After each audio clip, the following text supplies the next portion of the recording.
Hey guys, this is James Gray with the Michigan Institute of Athletics and Scorpion Fighting System in Brighton, Michigan. I wanted to jump on a video today because I am forced to make a very difficult decision. And when I make this decision, I'm sure a lot of people are going to try to jump on me about the, choices that I'm making. And I just hope to show some reasoning behind it so that you judge me more fairly. Moving forward, I'm going to be defying the governor's orders. I'm not going to be obeying any of the protocols that have been passed down. I'm not going to be listening to the CDC or the WHO. I'm going to be doing the best I can for my health, for my family, for the people in my life, and everything I can to try to create a form of normal again without endangering too many people. So let's wind the clock back a little bit. When this first started, I had no idea what was coming this way, as most of us didn't. I immediately closed down my business when we were suggested to. I quarantined myself. I did everything I could to try to keep the people around me safe. My girlfriend, has an autoimmune disorder, and I thought of her immediately. I thought, oh my God, there's a virus spreading around the world that is predicted to kill up to 2.2 million Americans. This is devastating. We all need to do our part in this pandemic. Let's move forward a little bit. So the initial 2.2 million projection was from something called the London Imperial Model, which basically took what we knew about COVID-19, the strain that was coming out of Wuhan, China, and put it into a model to create predictions. And, a lot of people have cited this model. A lot of people have cited the experts in this, and the information has been rapidly changing. So within a couple weeks, the London model completely revised its prediction from 2.2 million people down to 250,000, and has since dropped to almost a seasonal flu number. So the second that happened, I started asking myself, why the drastic change? I was quarantining, I was following all guidelines, I was doing everything I possibly could, but that is a massive difference, and I need to know why. So when I looked into it, I found out that they had the contagion factor way wrong. The virus was way more widespread than initially thought, which, although that sounds scary, is actually better because it means there's far more cases and much less severity. The virus wasn't as dangerous as we initially thought. So, that information starts rolling out. The public responded initially on the side of caution. So did our experts. So did the Faucis and the CDC and the WHO. They're doing everything they can to try to protect us. So then I started to ask questions of, with the data rapidly coming out that did not support the initial claims like a mortality rate of 3.4 to 10%. If 3.4 to 10% of the United States population was going to die because of a virus, that is worth incredible sacrifice. But that's not the reality of what we're experiencing. So how do they come up with those numbers? Well, obviously there's models, there's predictions. They look at places like Italy to try to figure out what are the chances of this virus devastating our culture. I'm going to give you an example of how quickly statistics can be altered and manipulated. If I was to present to you the information around the 2017 flu, that flu hospitalized 959,000 people here in America, and over 61,000 died. So if I told you that the 2017 flu had a mortality rate of over 6%, that would be terrifying. That's more than twice as deadly as COVID could have been at a 3% mortality rate. But I would never do that. Neither would any expert. And why is that? It's because when you come up with something like mortality rate, you are dealing with such a delicate subject, and you have to properly guesstimate and take in all known information, which I understand. There was a lot of unknown information. There was a lot of variables like how many people are asymptomatic, how many people are mild, how many people are moderate, how many people did not seek treatment or go to the hospital with this disease. And I understand that this was novel because a lot of people are saying, well, it's brand new. But coronaviruses are not novel. They've been around for decades. This is a new strain. And they were often lumped into just flu-like illnesses. If you looked up what a coronavirus would create in the past, it was flu-like symptoms. So with that being said, and having all that previous knowledge of coronaviruses, I'm not sure why we wouldn't, at least when presenting data and saying this, although it may appear to have a 3 to 10% mortality rate, that is not factoring in this incredibly large group of people that could exist, that could be asymptomatic, could be mild, could be moderate. And Dr. Birx did at one point, she used an iceberg as a reference. She said, we may be only catching the absolute tip of the iceberg, and underneath could be, millions of other cases, which would give us a proper perspective. What it would tell you is the virus is not that deadly. What it would tell you is you don't need to shelter in place while millions of people lose their livelihood, their jobs, their careers, life savings, things like that, small businesses that will never return. We would have a word of healthy skepticism towards the danger that was presented to us, right? So the other thing I heard a lot of was people saying, well, there's no treatment. And I just thought it was widely known that with viruses, you don't normally treat the virus. You give the body what it needs so that its immune system is able to respond. Your B cells, your T cells can produce your antigens. You can develop the basically the treatment yourself. That is what your immune system does. And then when you successfully beat the virus, in most cases, you develop immunity. And that's like the miracle that has saved us throughout the world.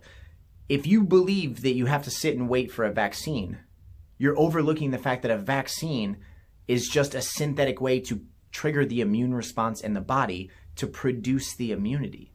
Now, vaccines are wonderful in cases like polio, where you don't want to roll the dice and say, what are the chances that I beat this and what are the chances that I die from this, right? But if COVID-19 had a mortality rate of well under 0.5% or maybe even 0.1%, people may roll the dice, just like they would with the flu.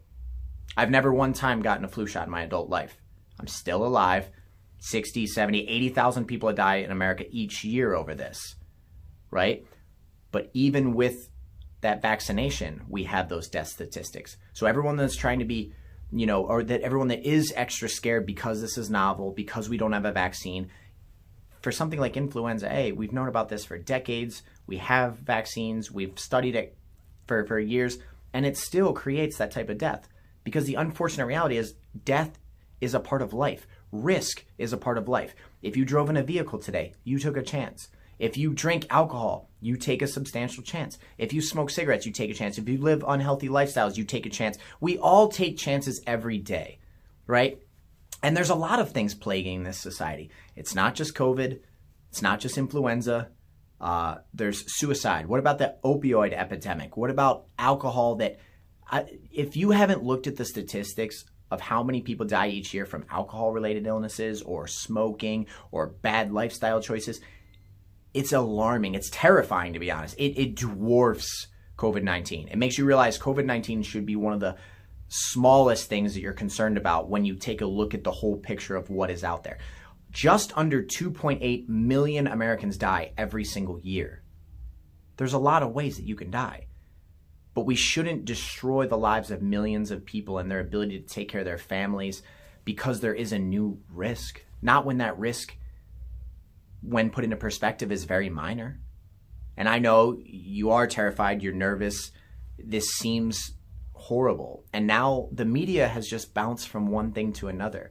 When it was flattening the curve, the whole point was like, we're not going to be able to stop this virus. No one suggested that. It was, we need to slow the spread and the effect of this so that our hospitals are not overrun. We have hospitals in Michigan like Beaumont Wayne that has been closed for over a week.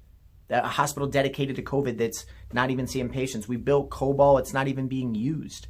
So with these things being said, the moment flattening the curve was no longer valid, why are we not all outside? Why are we not interacting with our families? Why are we restricting the movement of children and young, healthy adults when they are the number one force that moves us towards the miracle of herd immunity? When you have people on a large enough level that develop antibodies to a virus, its effect on the population drops significantly. These are known things.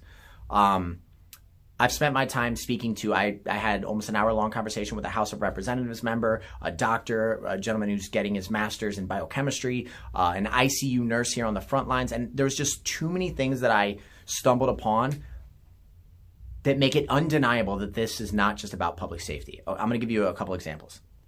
The Illinois public health director got on national television and said, the way they are classifying any COVID death is if you die with a positive test, even if clearly because of alternative reasons. I died in a car accident, I committed suicide, I died of heart disease, I died of stroke, I've died of cancer.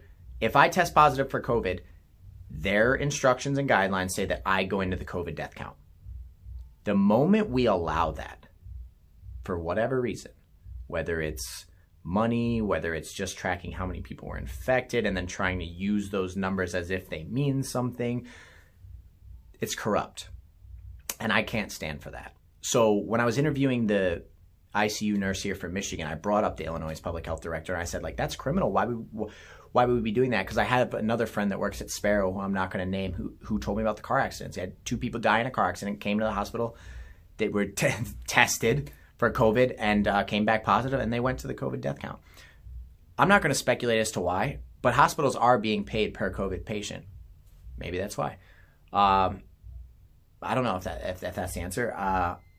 Maybe it's, a higher death count all of a sudden justifies this a little bit. I'm not sure what it is, but all I can say is when you're driving the decisions of the country and millions of people's lives based on numbers that are heavily falsified, something's wrong. Even the CDC. I challenge you to go look up, type into Google, CDC provisional death count. Go down there and look at the relative threat that COVID-19 presents you versus like all other causes of deaths for your age group versus pneumonia. And try to find a single time where COVID-19 is reported with just confirmed cases and known deaths. You can't. Every single report shows COVID and presumably COVID that doesn't even need to have a positive test associated with it. When you have that type of manipulation, you can't focus on the numbers. The data is useless. So when they're telling us, like the thing that we're on now, we're well past flattening the curve. They realize that, like, hey, the second the hospitals aren't overrun, we're supposed to open back up at least to some degree right away because that's the only reason we told them to flatten the curve. The second that wasn't the story anymore, it just became a new thing. And now the new story that I've been watching on the news constantly is we have to test everyone. We need to know who's positive and who's not. I'm going to give you a little bit of a question to that. What if I get tested on Monday at 9 a.m., it's negative, comes back 5 minutes later, beautiful. I go out and I catch the virus 5 minutes later. I touched a water bottle, touched my mouth, or I interacted with someone, or somehow an air droplet got through, and now I'm positive. What was the point of that test? Because I was safe for a split second with a virus that's still out in the world? We can't focus on positive cases. So all the media has left to cling to from all I've watched is the positive cases are still rising. We are testing millions of people. It doesn't matter if the positive cases rise. What matters is what threat does this virus present to us? How likely are we of succumbing to this illness, of being hospitalized, of losing family members? Those are the things that we need to look at. But we can't look at that when you have every death being counted as COVID in places where you have a COVID positive test. I went to the CDC website this morning before I shot this video, and I said, you know what I'm going to do? I'm going to look at cancer, heart disease, and stroke. 3 of the main killers of people here in Michigan. I'm going to find the Michigan data, and I'm going to look if those numbers have stayed relatively consistent or if they dropped dramatically in April. I challenge you to go look that up. They dropped dramatically. Cancer didn't just take a break. Heart disease didn't just take a break. Stroke didn't drop way down. These things didn't stop killing their normal number of people because they thought it was COVID's time to shine. These deaths are being reported inaccurately. That is, I'm not saying there's not COVID deaths. I'm not saying COVID is a hoax. I'm not saying there's not a virus called COVID-19. I'm not saying any of these things, but I'm saying when you try to create plans of action for people while millions of people are out of work and you heavily manipulate data, the data is useless. So I don't know really what else to say. I mean, I'm witnessing, I watched our governor try to issue, I read the whole PDF file from Laura where she tried to say she would take, a pharmacist or doctor's license away if they were to prescribe hydroxychloroquine for the treatment of COVID-19. And obviously that was overruled and doctors just said, hey, we don't care, we did it anyway. But I see things like that. I witness some places are letting violent offenders out of jail. Did you know they almost let a serial killer out of jail and it only kept him in by 1 vote? The votes were 5-4 whether they were going to allow a serial killer to come out of jail while COVID spread. They've let countless people out across the nation. Don't believe me, look it up yourselves. I've already been reading reports that they've been rearrested or they've already been caught with things like rape and murder again. That's insanity. I haven't verified the murder and stuff, but I'm going to continue to look into these because this is brutal. So with all this being said, with less than 15 states even reporting 1,000 deaths in a pandemic, and we know that some states are heavily manipulating data, it makes you wonder, it makes you question these things, it makes you just very skeptical. And with all the skepticism, here's what I'm going to say. Given all the information that I have, given all the information that's available to people, the fact that your health is your responsibility, my health is my responsibility, I'm going to do everything I can for you, you do what you can for me, and at the end of the day, we can't eliminate risk from the world. I'm opening my academy again, May 4th, 9 a.m. From 9 a.m. to 9 p.m. Monday through Friday, we will be open.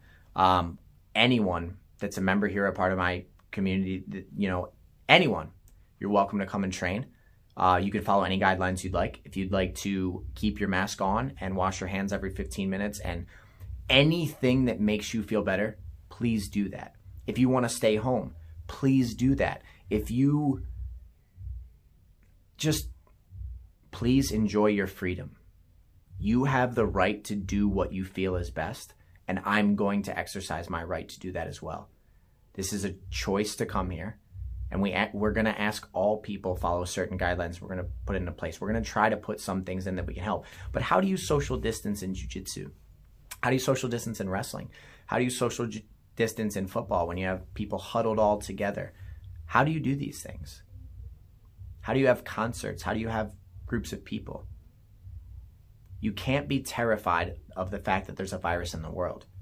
You just have to do your best. So there's just so much that I could talk about, and I've had so much information in my brain in these last couple days, but I really don't think there's anything else to say on this video. I'm gonna just be opening up, doing my best. I will not follow any more orders. I will not obey whatever executive order is issued. And I hope we get out of this together as people. I hope people can see that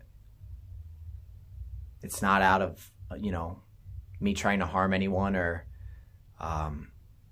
not feeling like I'm doing the right thing. I think my life matters too. I think my ability to take care of my family matters too. Everybody sitting at home that's, maybe you have your bills paid, maybe not, and you're not in a position to lose everything you built. You know what I mean? Maybe you're just like, it's okay that things are being manipulated. It's okay that these numbers aren't accurate. It's all right that there was a lot of misinformation because you're not at a point of losing everything. So I guess the last thing I'll bring up is you guys need to look at the antibody testing. You need to look at Stanford. You need to look at the University of Southern California. You need to look at the tests they've run on prison populations and military groups and homeless people and in Boston, Massachusetts and Chelsea, Massachusetts, even New York. These antibody tests show without a doubt that millions and millions more than reported have already had COVID and already produced the antibodies. So it's everywhere. And if that scares you, it shouldn't, because what that means is even the statistics that you're looking at with heavily inflated deaths and as minimal number reporting as possible, it's still incredibly largely inaccurate, because let's say the antibody testing showed that there's 10 times the amount of infections as what we're reporting. Instead of 60,000 deaths, 60,000 deaths, car accidents, everything with COVID in some places. With 1 million cases, it's probably 10 million with 60,000 or 25 million with 60,000. It's all about perspective. And hopefully you guys by the end of this can see the perspective that I'm coming from. I, don't feel that you need to support me, even if you've been a friend of mine for a long time. If you disagree with what I'm doing, that's your right. And, I'm just trying to do my best in a very difficult time. And I appreciate the people that do support me. Hopefully we get out of this well together. Hopefully we, at the end of this, can figure out what this was really all about. And hopefully the answer is that we were just overly cautious and tried to do the right thing. So thank you guys. May 4th, 9 a.m. This place opens up. Come and train. Come and be free. Exercise. Take care of yourself. Because at the end of the day, you sit home and you Lysol everything and you don't leave your home and you quarantine and you you live in anxiety and fear while the media tells you to be terrified, your immune system is going to suffer. You don't interact with germs, you're going to be in danger. You don't, take care of your physical and mental health, you're going to be having a worse time in this world. So the best thing we can possibly do is give our best to ourselves, give our best to each other. If you care about your health, clean up your lifestyle. Don't drink, don't smoke. Do as many things as you can, and you will substantially reduce your risk of death far more than ever, whether you encounter COVID or not. So I appreciate you guys. And like I said, hopefully when this is all done and all the emotions are over, people don't think I'm some terrible person because I'm doing this. I'm already, as of June 1st, I'd be over $20,000 in debt to my landlord. And, my life's work, my passion, my dream was all just completely stopped, which I'm more than happy to sacrifice for a certain period of time while we flattened a curve, while we tried to save lives.